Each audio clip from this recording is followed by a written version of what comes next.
పూజ room చూడటానికి clean గా కనిపిస్తుంది, కానీ డోర్ ఓపెన్ చేసి చూస్తే కార్నర్స్ లో డస్ట్, షెల్ఫ్స్ మీద స్టెయిన్స్, పూజ ఐటమ్స్ మధ్యలో డర్ట్, ఇలా చాలా ఉంటుంది. ఫెస్టివల్ రోజు హర్రీగా క్లీన్ చేయకుండా ముందుగానే కంప్లీట్ గా క్లీన్ చేసుకుంటే పూజ ప్రిపరేషన్స్ చాలా ఈజీ అయిపోతాయి.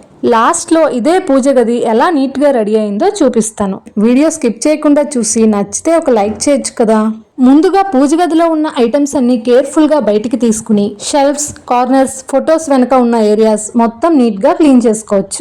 దేవుడి ఫోటోలను బయటికి తీసి డైరెక్ట్ గా ఫ్లోర్ మీద పెట్టకుండా చేప మీద గానీ, క్లాత్ మీద గానీ, పేపర్ మీద గానీ ప్లేస్ చేసుకోవాలి. పూజ గదిలో గోడకి అంటించుకున్న ఫోటోలని క్లీన్ క్లాత్ తో నీట్ గా క్లీన్ చేసుకుని ఆ తర్వాత షెల్ఫ్స్ ని, వాల్ ని, ఫ్లోర్ ని క్లీన్ చేసుకోవాలి. తర్వాత మనకి నచ్చినట్టుగా గంధం, పసుపు, కుంకుమ, బియ్యం పిండి యూస్ చేసి బొట్లు పెట్టుకొని ఓం స్వస్తిక్ రాసుకొని డెకరేట్ చేసుకోవచ్చు. పూజ గది ఎప్పుడు క్లీన్ చేసుకోవాలనుకున్నా తలస్నానం, మంచి బట్టలు కంపల్సరీ. ఇప్పుడు వేరే ఒక క్లాత్ తో దేవుడి ఫోటోల్ని క్లీన్ చేసుకోవాలి.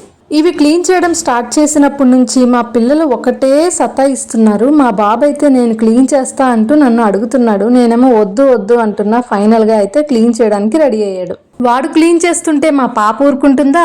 అది కూడా నేను క్లీన్ చేస్తే నాకు క్లాత్ ఇవ్వు అని అడుగుతుంది. ఫైనల్ గా వాడి చేత ఒక 2 ఫొటోస్ క్లీన్ చేయించేసి వాళ్ళిద్దరిని హాల్ కి ఆడుకోవడానికి పంపించేసా. ఎలాగోలా మేనేజ్ చేసా. మార్నింగ్ వాళ్ళు లేవక ముందే ఈ పని పెట్టుకుంటే ప్రశాంతంగా క్లీన్ చేసుకోవచ్చు. ఫైనల్లీ దేవుడి ఫోటోలు అయితే క్లీన్ అయిపోయాయి. ఇప్పుడు వాటికి గంధం, కుంకుమ బొట్టు పెట్టుకుందాం. గంధాన్ని కొంచెం చిక్కగా కలుపుకొని ఫస్ట్ గంధం బొట్టు పెట్టి తర్వాత కుంకుమ బొట్టు పెట్టుకుంటే ఈజీగా అంటుకుంటుంది. ఈ పసుపు అభిషేకంలో నిండిపోయిన అమ్మవారిని నేను తిరుపతిలో తీసుకున్నాను. పూజ గదిలో గోడకి ఉన్న ఫోటోలు, సెపరేట్ గా బయటికి తీసిన ఫోటోలు అన్నిటికీ సేమ్ ప్రాసెస్ రిపీట్ చేసుకోవాలి.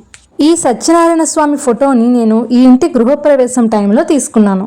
ఫైనల్ గా పూజ గదిలో వాడే సామాన్లు అంటే దీపం కుందులు, హారతి, అగరబత్తి స్టాండ్, పంచపాత్ర, దేవుళ్ళ బొమ్మలు అన్నింటినీ లిక్విడ్ తో గానీ పౌడర్ తో గానీ క్లీన్ చేసుకుని ఒక క్లాత్ తో తుడిచి బొట్టు పెట్టుకొని అరేంజ్ చేసుకోవాలి. నేను వెండి వస్తువుల్ని క్లీన్ చేయడానికి రూపేరీ లిక్విడ్, రాగి ఇత్తడి క్లీన్ చేయడానికి పీతాంబరి పౌడర్ వాడతాను. దేవుడి ఫోటోలు, బొమ్మలు పెట్టే ముందు ఒక ముగ్గు వేసి అరేంజ్ చేసుకుంటే చాలా మంచిది. ఫైనల్లీ మన పూజ రూమ్ కంప్లీట్ గా క్లీన్ అయ్యి నీట్ గా రెడీ అయిపోయింది. క్లీనింగ్ ముందు ఎలా ఉందో ఇప్పుడు ఎంత ఫ్రెష్ గా కనిపిస్తుందో డిఫరెన్స్ మీరే చూడండి. ఇలా క్లీన్ చేసి పూజకి రెడీ చేసుకున్నాక ఆ ప్లేస్ మొత్తం చాలా పీస్ఫుల్ గా అనిపిస్తుంది. వరలక్ష్మి వ్రతం ప్రిపరేషన్స్ లో పూజ రూమ్ కూడా నీట్ గా క్లీన్ అయిపోయింది. వీడియో వర్త్ అనిపిస్తే లైక్ చేసి కొత్త వాళ్ళు ఎవరైనా ఉంటే సబ్స్క్రైబ్ చేసుకోవచ్చు కదా. అలానే ఫ్రెండ్స్ కి, ఫ్యామిలీకి షేర్ చేయొచ్చు కదా. మిగిలిన ప్రిపరేషన్స్ తో మళ్ళీ కలుద్దాం. మరో మంచి వీడియోలో కలుద్దాం. అంతవరకు bye. Thank you for watching.